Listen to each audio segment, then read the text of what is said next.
नमस्कार। आप देख रहे हैं एमबीटी न्यूज से। दोस्तों, आप लोग को मालूम होगा कि जो अभी केंद्र में सरकार है वह बैसाखी की सरकार है और बिहार और आंध्र प्रदेश को 15,000 करोड़ रुपया से ज़्यादा भारी मात्रा में पैकेज देने का अनाउंसमेंट किया गया और बहुत ज़्यादा की काम किया गया।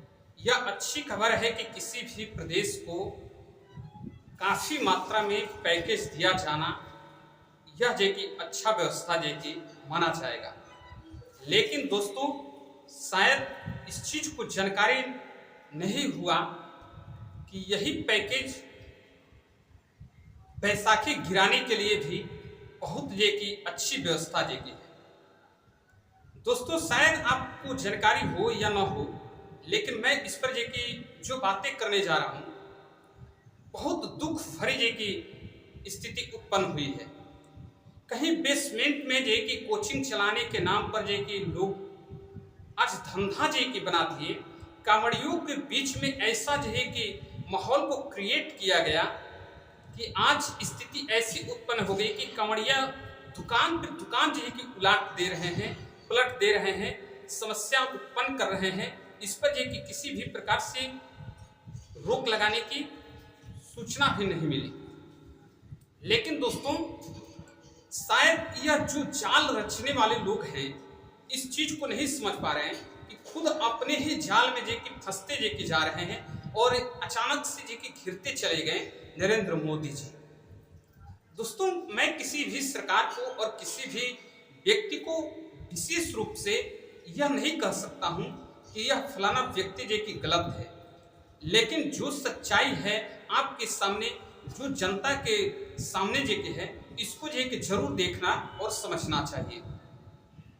दोस्तों, चंद्रबाबू नायडू आंध्र प्रदेश के जब से मुख्यमंत्री बने हैं, आपको जानकारी है कि यह लोकसभा चुनाव में भारतीय जनता पार्टी की ऐसे बैसाखी हैं कि जो आज कि चंद्रबाबू नायडू की अगर कि इस सरकार से कि अलग हो जाए तो यह सरकार की केंद्र की सरकार के धाम से गिर जाएगी। लेकिन शायद आप लोग को मालूम होगा कि इतना आर्थिक पैकेज मिलने के बावजूद एक ऐसा कि दल है और एक ऐसा कि पार्टी है जो निस्वार्थ और बिल्कुल कि किसी भी लालच में नहीं और वह बिल्कुल सही तरीका से कि नरेंद्र मोदी जी के साथ भारतीय जनता पार्टी यानी कि केंद्र की सरकार के साथ कि कदम से कदम मिलाकर कि खड़ी है और उसके साथ जो अत्याचार कि हो रहा है, जो उसके साथ कि दिक्कत और परेशानी का सामना कि कर रहा है, दोस्तों इसके तरफ भी कि ध्यान देने की जरूरत है। दोस्तों, मैं बता दूं कि जगन मोहन रेड्डी का नाम आप लोग जरूर जानते होंगे। जगन मोहन रेड्डी आंध्र प्रदेश के एक वाई कांग्रेस पुरानी कांग्रेस से हैं, एक ऐसा के नेता है, एक ऐसा दल है जो आंध्र प्रदेश में विपक्ष का भूमिका में कि काम करता है और वह व्यक्ति केंद्र के साथ में कि उसी बैसाखी में कि खड़े हैं, उसी बैसाखी के साथ कि खड़ा हुआ व्यक्ति है जो नरेंद्र मोदी के लिए एकदम जरूरी है। मैं मानता हूं कि जगन मोहन रेड्डी के पास कि सिर्फ 4 ही की सांसद हैं, लेकिन राज्यसभा में 11 की उनके सदस्य हैं। ये टोटल मिलाकर कि 15 होती है। अगर कि जरा सोचिए कि चंद्रबाबू नायडू अगर टॉर्चर कर रहे हैं जगन मोहन रेड्डी को, जगन मोहन रेड्डी को कि आंध्र प्रदेश में कि विपक्ष की भावना से ऐसे कि बार बार कि प्रेशर दे रहे हैं और कि जगन मोहन रेड्डी केंद्र सरकार को, नरेंद्र मोदी जी को, अमित शाह जी को लेटर पे लेटर लिखते हैं और कि बताते हैं कि हमारे साथ एक प्रॉब्लम है, तो फिर कि नरेंद्र मोदी और अमित शाह जी को, दोनों व्यक्ति को जगन मोहन रेड्डी का विचार समझना उचित बनता है। अगर नहीं बनता है उचित तो फिर उसी स्थिति में कि यह सरकार की खड़ी हो जाएगी जिस सरकार का कल्पना की नहीं किया गया था। और ऐसा होना चाहिए या नहीं होना चाहिए, आप हमें जरूर बताइएगा। दोस्तों, जगन मोहन रेड्डी लगातार जी की लेटर पे लेटर, चिट्ठी पे चिट्ठी लिखते रहे अमित शाह और नरेंद्र मोदी जी को कि आप ही के कमेटी से, आप ही के दल से जे कि जो आपके सहयोगी हैं चंद्रबाबू नायडू आज आंध्र प्रदेश में मुख्यमंत्री हैं और मैं विपक्ष में हूं, लेकिन दोनों व्यक्ति आपके साथ में जे कि हम लोग हैं, तो चंद्रबाबू नायडू उस रवैये को अपनाएं जिससे जे कि हमें यानी कि जगन मोहन रेड्डी को किसी भी प्रकार से कोई दिक्कत परेशानी न हो। लेकिन ऐसा अगर नहीं अपनाते हैं तो फिर मुझे जे कि उस कदम को उठाना पड़ेगा जिस कदम से सबको नुकसान होने की संभावना है। तो दोस्तों, इस बात को लेकर के चिट्ठी लिखें, लेकिन फिर भी कोई सुनवाई नहीं हुई, तो जगन मोहन रेड्डी दिल्ली में धरना पर जे कि बैठे और धरना पर जे कि बैठे, तो उसमें जे मैं आपसे जे कि समझना चाहता हूं कि क्या उन्होंने यह गलत किया धरना पर बैठ करके या सही किया। धरना पर बैठे उसमें जे कि उत्तर प्रदेश के दिग्गज कह लीजिए या जो भी कह लीजिए अखिलेश यादव जी वहां जे कि पहुंच करके सांत्वना दिए, उनके दुख दर्द को समझे। इस बात को नहीं भुलाया जा सकता है कि जगन मोहन रेड्डी के पास जे कि 4 सांसद हैं, वह जे कि कम मात्रा में हैं, लेकिन राज्यसभा में 11 सदस्य हैं उनके, ये दोनों मिलाकर 15 होती है। तो अगर ऐसी जे की भावना, अगर ऐसी जे की बातें हैं, तो फिर इस पर जे कि ध्यान देने की जरूरत है। ये सरकार जे कि गिरने की स्थिति क्यों जे कि बन रही है, यही सब कारण है।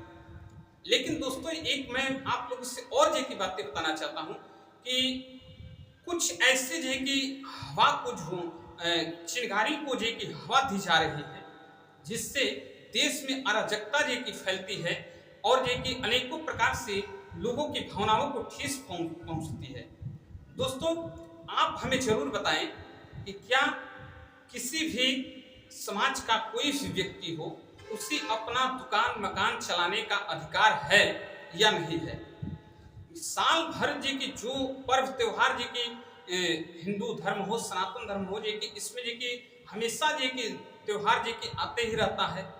अब जे की इस यहाँ जे की कभी आरिश की दुकान से फल लेना जे की गलत है, तो अब्दुल की दुकान से जे की फल लेना गलत है। कहीं जे की मूसा मुसहर के नाम से जे की गलत साबित किया जा रहा है। अब इस चीज को लेकर के एक प्रकार से अराजकता नहीं फैल रही है, तो फिर वह कांवड़ यात्रा में जो लोग सम्मिलित हैं, वह दुकान क्यों पलट रहे हैं, दुकान को क्यों तोड़ रहे हैं।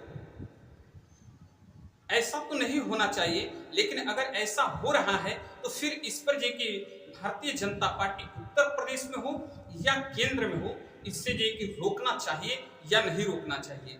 अगर नहीं रोकती है तो फिर इसका जिम्मेवार जे कि कौन है, आप हमें जरूर बताएं। दोस्तों, मैं जे कि यह नहीं कह रहा हूं कि आप इस सरकार के साथ न रहें और इस सरकार के जे कि खिलाफ रहें, मैं ये बातें नहीं कह रहा हूं, लेकिन इस बात को जरूर जे कि आपको समझना चाहिए और बुझना चाहिए कि ऐसी जे की बातें नहीं होनी चाहिए। देश के अंदर अराजकता नहीं फैलनी चाहिए। अभी फिलहाल हाल में दिल्ली में जो बेसमेंट के अंदर जे की पानी जे की भरा और जे की तमाम जगहों पर जे की बेसमेंट के अंदर जे की कोचिंग सेंटर चलाने की जे की जो बातें हैं और उसमें पानी भर गया, 3 छात्र जे की डेट कर गए, जिसमें 2 छात्र और 1 छात्रा जे की डेट कर गई। अभी हाल सुबह में जे की वह लोग धरना दे रहे हैं। यह कौन जिम्मेवार है, इसका जे की पुख्ती जे की होनी चाहिए या नहीं होनी चाहिए। इस पर जे की केंद्र सरकार जे की कहां जे की चुप्पी साधी हुई है।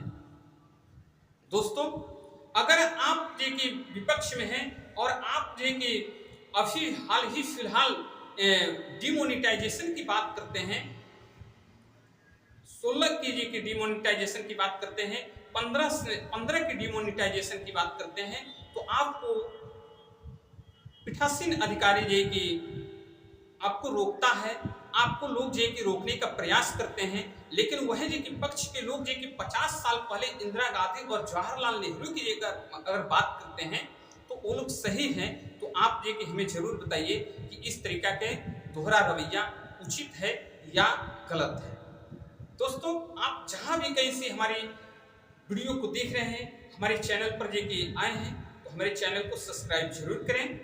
दोस्तों, आप हमारी बातें समझ में आ रही है आपको, तो हमारे चैनल को लाइक शेयर सपोर्ट जरूर करें। धन्यवाद।